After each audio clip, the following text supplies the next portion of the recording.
As sad as it might sound, most media writing is written for about an 8th grade reading level. Because of that, we want to keep things relatively simple. One way to do that is to avoid long, unfamiliar words. Instead of saying approximately, just use about. So remember, short sentences, short paragraphs. The longer the sentence is, the harder it is for people to understand.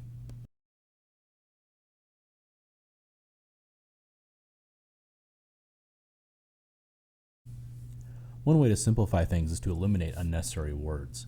Some words you can almost always take out, words like that and currently. Also, keep in mind that context will often indicate when something happens. You don't want to say past history because all history is in the past. If you're saying present time, he is planning to leave for New York at 3 p.m. in the afternoon next Thursday, there's a lot of redundancy there. You can just cut it down to he plans to leave for New York at 3 p.m. Thursday. Because if he's planning to do something, it's obviously in the future, so you don't need to say next Thursday. And 3 p.m. is in the afternoon, so you can take out in the afternoon.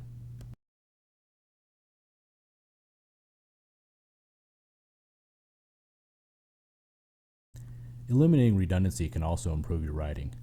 Don't say deaths are extremely rare with only one fatality occurring in every 663,000 cases. Just say one death occurs in every 663,000 cases.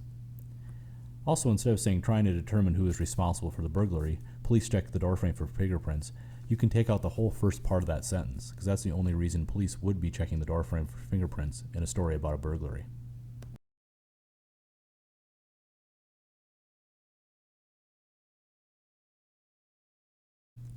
Cleaning up repetitive phrases can also simplify your writing. In these examples, all the words in italics can be taken out and you don't lose any meaning.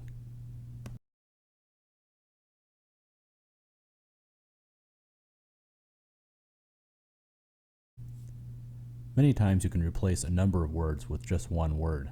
In these examples, the word in bold can replace the phrase it's with.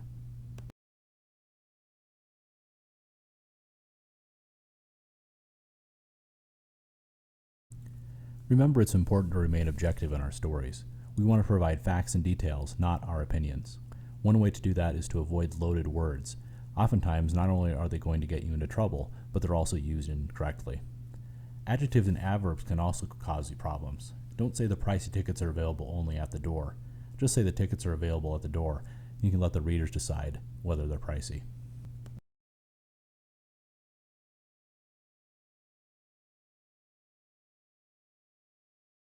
Sometimes entire sentences are opinion and you can just take them out. You don't need to say the candidate looks like a winner. That's your opinion. It should go away. Opinions of others, though, are fine as long as you're clear whose opinion it is. If you say the family filed a lawsuit because the doctor failed to notice the injury, we're saying that the doctor failed to notice the injury, not the lawsuit. So you need to tie that back to the lawsuit.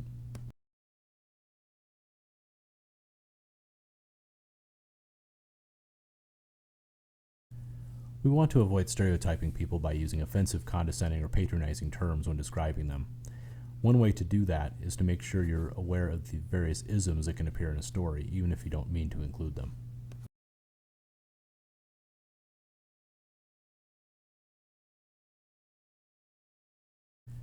Racism, as you might imagine, is something to be best avoided. Mention a person's race, religion, or ethnic background only when it's clearly relevant to the story. Where this comes into play a lot is descriptions of suspects and crimes. You shouldn't just use a description that's race and gender because that basically points the finger at a whole group of people. If you have a description like this one where you can actually identify someone based on the description, that's what you're looking for.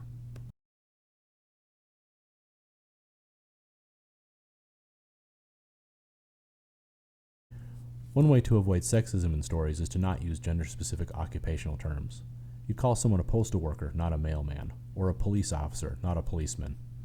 You also don't use terms like female or woman where you wouldn't use male or man. You wouldn't call someone a male doctor, so why would you call someone a female doctor? You're basically pointing out that it's novel that a woman can be a doctor.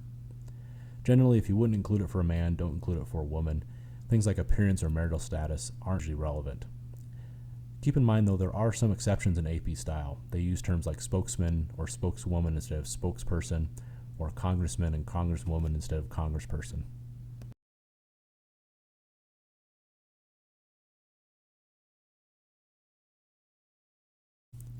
He/she constructions are best avoided because they're awkward. There are better ways to write around using a gender-specific pronoun. Instead of saying a contractor must always consult his blueprints when building a house, just change it to the blueprints. Also, plurals can be helpful. Instead of saying a soldier must train himself to be ready, make it soldiers must train themselves to be ready.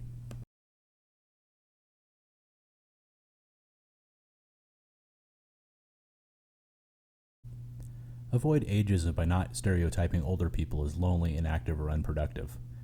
A recent version of this book also reminded us not to use terms like geezer or old fogey. Hopefully that's obvious.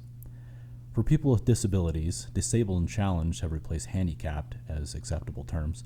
The best way to handle it is to say a person who is fill in the blank. The thought behind that is it emphasizes the person and not the disability. For veterans, include veteran status only when it's clearly relevant to the story. And for religious groups, the best thought is to not paint with too broad of a brush.